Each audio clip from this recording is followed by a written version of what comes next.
In this video I am going to make one very much budget friendly gaming PC for your low and mid-range gaming and video editing. In this video, whatever product or the PC component I am going to use, I have made all those components separate review in my channel. So all those product or those component review, separate review haven't given, link in the description, do check out. And if you want to buy those product for you building this PC, you can also buy the Best Buy link. All those product links given in the description, do buy from there.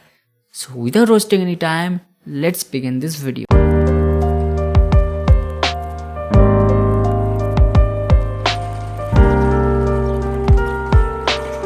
Hit the red subscribe button and press the bell icon to get notification of future videos. Also, you can join our channel membership starting at 59 rupees per month, where you can get exclusive shoutouts, and 159 rupees you will get exclusive live stream videos. If you want to make websites for your business, or if you want to promote your local offline business, log on to ovephonia.somtips.com now and order your project.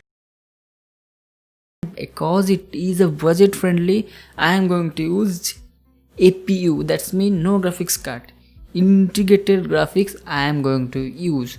So if you are an old subscriber of this channel, you already know which kind of product or PC component I am going to use. So first of all, what I am going to use, main component will be the AMD Ryzen 5 3400G. This is basically Ryzen 5 series latest processor for the desktops, and I'm going to use Gigabyte power supply, which is bronze certified. I'm going to use MSI motherboard, Pro VDH, man, this is very popular. I'm going to use Crucial Ballistix RAM, which is a gaming RAM, and I'm going to use two 8GB sticks. That means my configuration will be 16GB, and also I'm going to use Kingston SSD. So all this kind of very popular product and very cheap, you can say, and this is gonna be very budget friendly. So let's start this video and assemble one by one components, and as component are being assembled, I will also share the price and what is going to be the total price of this budget PC or gaming PC. And also you can edit those videos. I also share what is the FPS you are going to get in some popular games, how many time it will take some corresponding video editing, and how many time it will take to compile your video, and what is the basic experience during the preview or editing purpose in Adobe Premiere Pro. I am going to share all those things, so stick with this video. In the motherboard, I am going to use MSI B450M Pro VDH Max series motherboard. All the price whatever I am going to show you in the screen is after applying the 10% bank offer in the Amazon Great Indian Sale. So in the box it will get regular accessories like SATA cable, DVD for the driver, and other some quick start guide. So here I am going to assemble all those things. So the price was around 6,600. So next I am going to use Crucial Ballistix RAM. This was for 3000 megahertz, and the price you can see in the screen. It is a DDR4 16GB RAM stick. This is the dual channel 8GB plus 8GB. It is always recommended to use dual channel. If your motherboard have 4 channels or 4 slots, then use 2 RAMs, one after one gap. So if your 4 slot is there, use one or third or second or fourth. So in this way, do not use simultaneous slot, because it will not give you a optimized dual channel performance from your motherboard. This motherboard is overclockable, RAM is also overclockable, your processor is also overclockable. This is the Kingston A2000 NVMe 250GB SSD. Price was around 3000 rupees.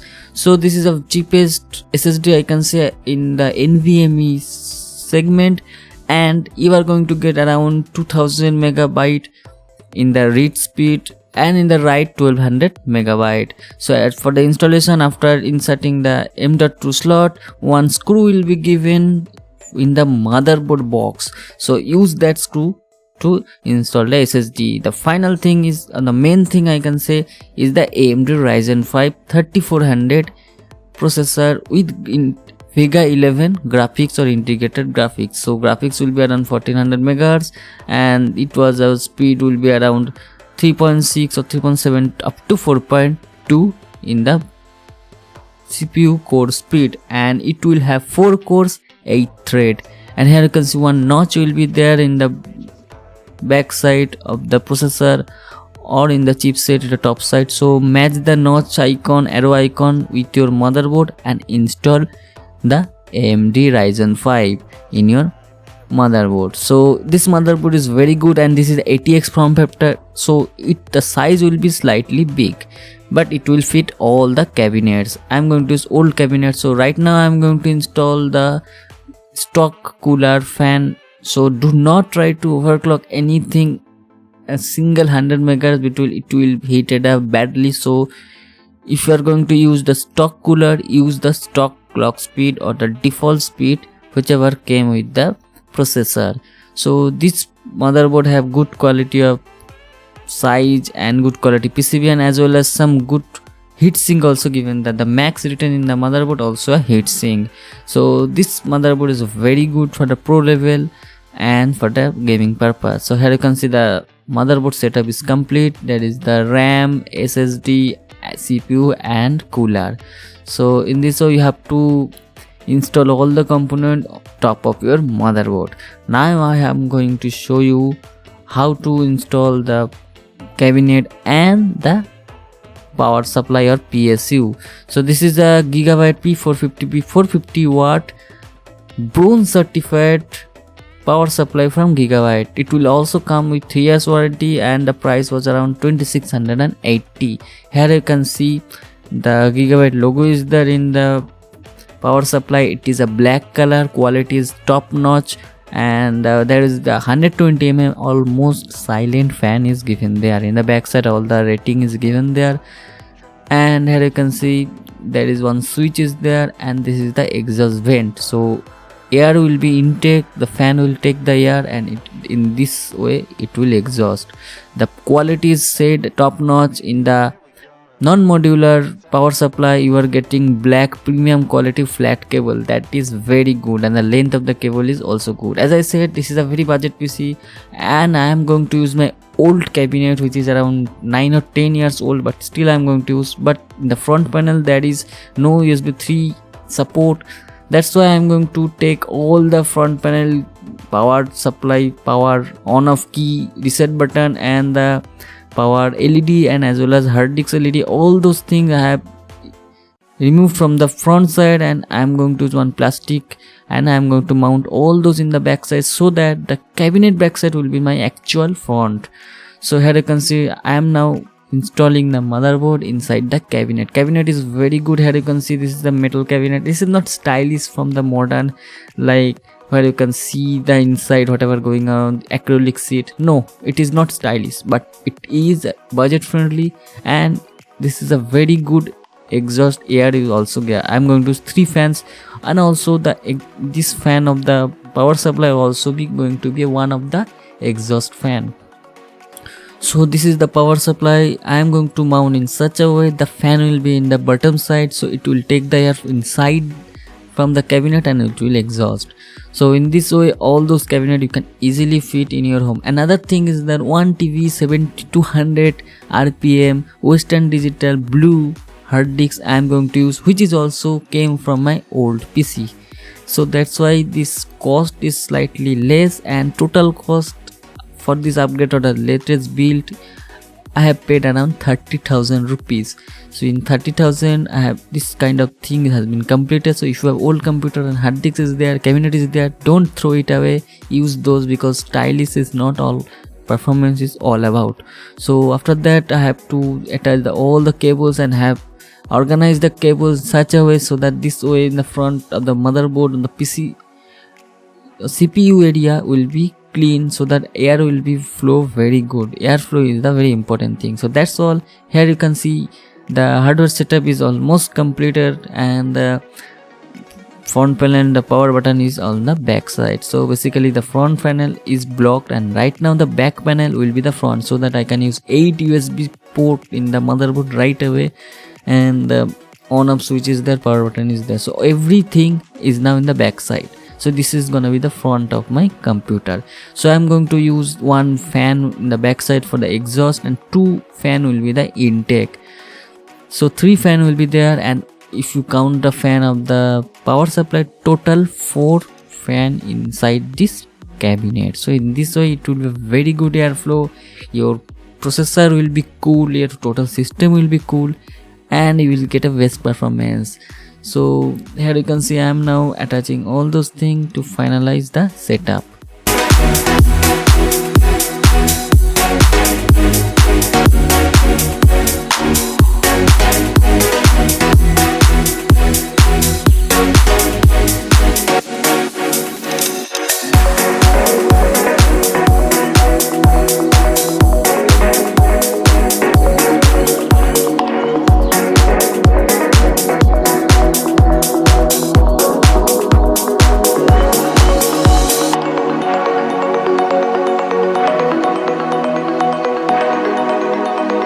So after first boot it will see screen like this. You have to press F1 to set up or F2 for the default.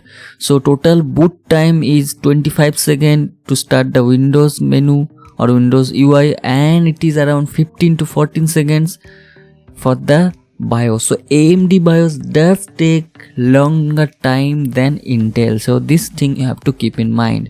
So first AMD Pro series will be written and then the Windows screen will come.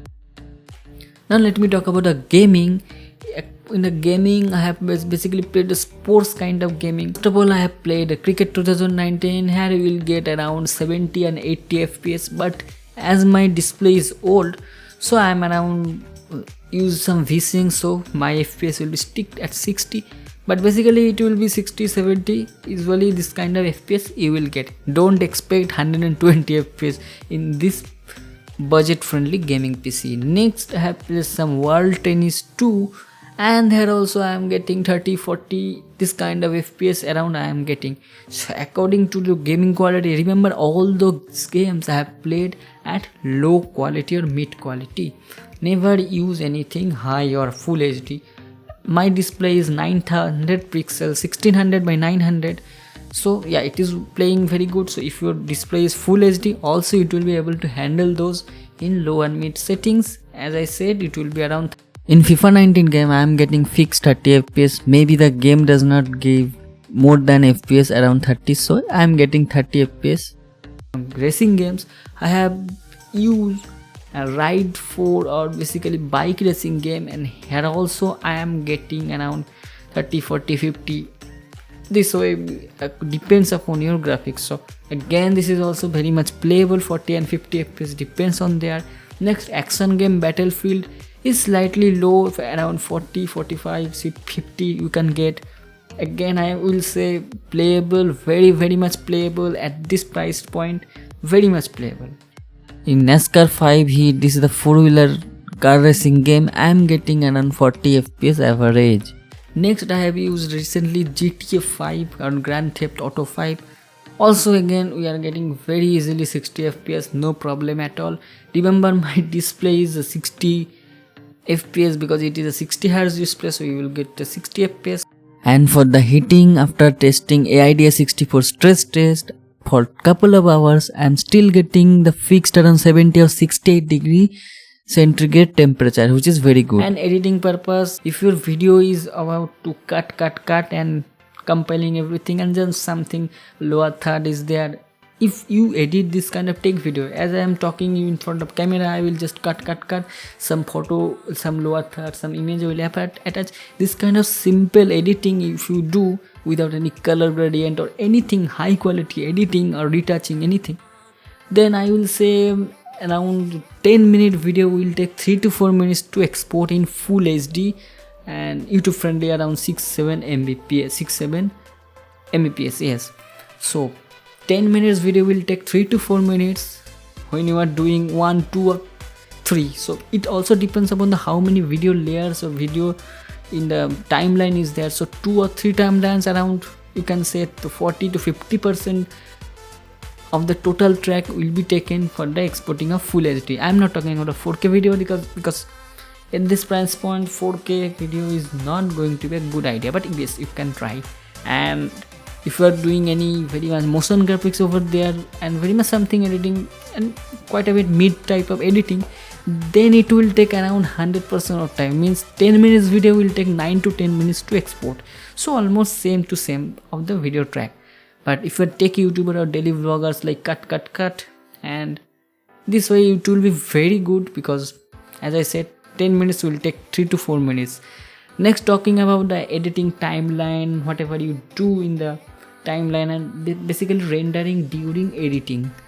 So for this, previously not at all it was good, but recently 2 or 3 months ago Adobe Premiere Pro updates their application and says that AMD and Nvidia, these two kind of GPU if you are going to use, they have enabled hardware acceleration. That's mean hardware encoding. That's mean if you are editing there in the application, when you create a new project, it will ask you, do you want to use software or you want to use hardware. That's mean when you export your video, then of course it will use the GPU to accelerate the exporting speed. But when you are editing, basically just cutting and previewing your video basically in a small window during edit screen, then it will also use the GPU. As a result of it is improved very good, and you can basically do not want to any frame drop is there. Basically I use 1/2. That's mean I'm not going to 1 full quality during editing. I'm going to use 1/2. That's mean 1080 will be in the 540 pixel, and this is very good. It is not going to take very much time. And previously what happened, if I'm going to use any good quality motion graphics, it will just hangs or lags and it will just pause 1 or 2 seconds, then frame drop is there. This kind of thing just removed after the latest update. So to update Adobe Premiere Pro software to the latest version, whatever, if you are using genuine copy or you are using pirated copy, whatever, just find a regular latest one, and the month will be around October, September, October, this kind of way. Use the latest one, see the hardware encoding or hardware exporting is activated during edit, and you will get a best performance out of this configuration. So do let me know in the comment section, what do you think about this configuration of this budget gaming PC, and do let me know, do you want more computer and gaming related or PC build related video or not. If you want, I will definitely make those videos. Thanks a lot for watching this video. I'm going to meet you in my next video very soon. Till then, goodbye, take care, and don't forget to subscribe to Som Tips. Thank you.